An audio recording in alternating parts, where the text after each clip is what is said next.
On a cold, dark, and dreary day, an old revolutionary half lay, kept warm by nothing but a cloth, only having the strength to move like a sloth. Set on the 10th day to burn, if not sooner would he turn.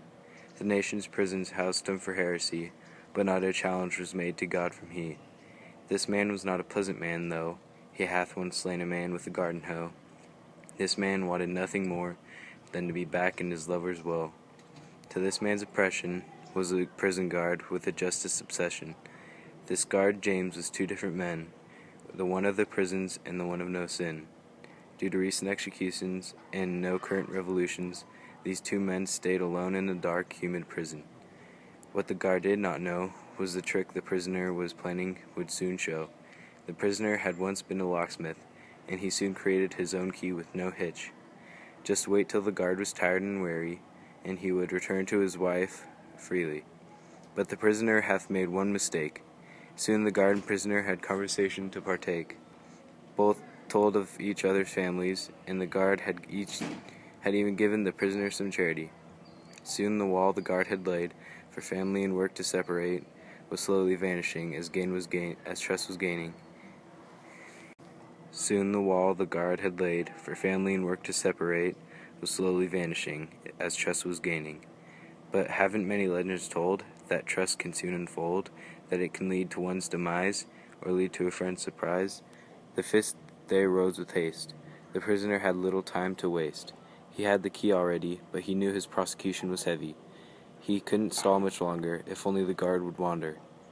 He had to think another route before the 10th day's trumpet toot.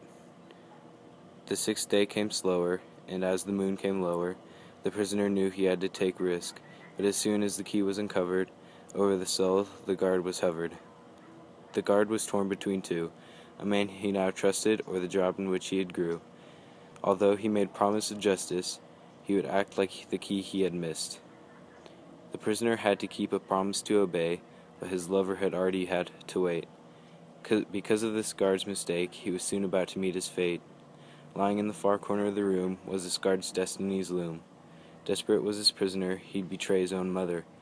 However, this guard still helped, even though this man hadn't a tear wept. He had to go out of his way to give this unknown man that may be a bad man or even worse, might kill him and ride away on horse. For trust lives and trust dies, but evil fades and never cries. The guard was taking a break for lunch. He was leaning over in a hunch.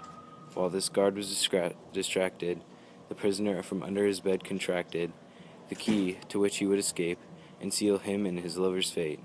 He unlocked his cell quiet and slow, so that the guard would never know. He eyed the swords upon the wall. To a person's defense they'd have to fall. And he grabbed the sword up off the wall. His lover's name he'd soon call.